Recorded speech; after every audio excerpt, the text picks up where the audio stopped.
शरारती बच्चे सबको बहुत अच्छे लगते हैं, लेकिन शरारतें हद से बढ़ जाएं तो नुकसान का बाइस भी बन सकती हैं।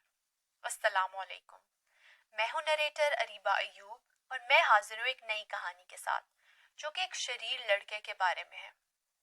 कहानी शुरू करने से पहले please do like and subscribe my channel. अब बढ़ते हैं कहानी की तरफ। किसी गांव में एक गरीब किसान रहता था, जिसका एक बेटा था। गांव वाले उसे बुद्धू कहकर पुकारते थे। बुद्धू बहुत शरीर लड़का था। दिन भर खेलना कूदना और शरारतें ही उसका काम था। हर वक्त गुलेल हाथ में होती, जिससे वो नन्ही चिड़िया, कौवों और तोतों को निशाना बनाता रहता। एक रोज क्या हुआ कि बुद्धू यूं ही घूमता फिरता एक बुढ़िया सफ्फू की झोंपड़ी के सामने से गुजरा, तो नानी ने उसे आवाज देकर बुलाया और उससे कहने लगी, बुद्धू बेटा, तू दिन भर शरारतें करता फिरता है, आज एक काम ही कर दे बेटा। बुद्धू ने पूछा, क्या काम है नानी सफ्फो? सफ्फो नानी बोली, आजकल बरसात का मौसम है और मेरी झोंपड़ी के अंदर मच्छर बहुत हो गए हैं। कम वक्त रात को सोने ही नहीं देते। किसी सूरत में मुझे इन मच्छरों से निजात दिला दे बस।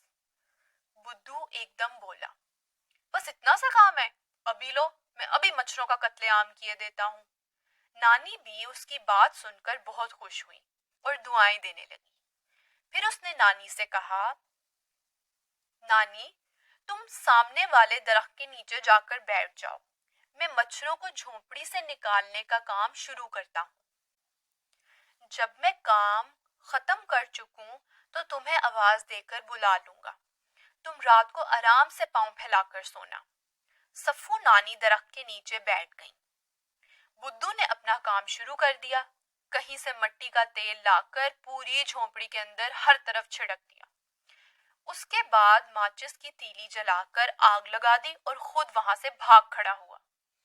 झोंपड़ी में आग भड़क उठी तो बड़ी बी चिल्लाई, अरे अरे, मैं लुट गई, मैं बर्बाद हो गई। अरे कमबख्त बुद्धू, तुमने मेरी झोंपड़ी में आग लगा दी।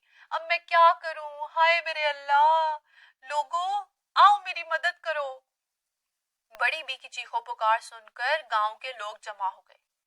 जब लोगों ने पूछा, नानी सफ्फो, झोंपड़ी को आग कैसे लग गई?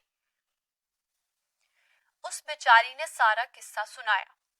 किसी शख्स ने कहा, नानी, तुम अच्छी तरह जानती थी कि बुद्धू बेहद शरीर लड़का है, फिर भी तुमने उसे ऐसा काम करने के लिए क्यों कहा? तुमने सख्त गलती की। दूसरे ने कहा, अभी बुद्धू के बाप के पास जाओ और इस नुकसान का मुआवजा तलब करो। चुनाचा नानी सफ्फो ने उस शख्स के मशवरे पर अमल करते हुए बुद्धू के घर का रुख किया। उसके बाप के पास जाकर बुद्धू की हरकत बयान की। लोगों ने भी बड़ी बी की हिमायत में बातें की। बुद्धू के बाप को बेटे की इस हरकत पर बहुत गुस्सा आया। उसने नानी सफ्फो से माफी मांगने के बाद कहा, मैं इस लड़के से बेहद तंग हूँ। आज मैं इसकी अच्छी तरह खबर लूंगा और तुम्हारी नई झोंपड़ी भी बनवा दूंगा। आखिर बुद्धू के बाप ने ऐसा ही किया। बुद्धू की खूब पिटाई की। बुद्धू ने तौबा और आइंदा हर तरह की शरारत ना करने का वादा करके दिल लगाकर पढ़ना शुरू कर दिया। उसके बाप ने नानी सफ्फू के लिए नई झोंपड़ी तामीर करवा दी। उसको घर के लिए सामान और नकद रुपया भी दिया। तो प्यारे बच्चों, शरारतें और मजाक बहुत अच्छा लगता है, लेकिन बदतमीजी और मजाक के दरमियान एक छोटी सी लाइन होती है, जिसे अगर हम क्रॉस कर लें तो वो बात मजाक नहीं रहती। इसी तरह अगर हम जरूरत से ज्यादा शरारतें करें और उससे किसी का नुकसान हो जाए तो वो शरारत नहीं रहती। हमें शरारत करनी चाहिए, लेकिन इस बात का ख्याल रखते हुए कि इससे किसी को दुख या तकलीफ ना पहुंचे। आज की कहानी इसी नसीहत के साथ खत्म होती है। अल्लाह हाफिज।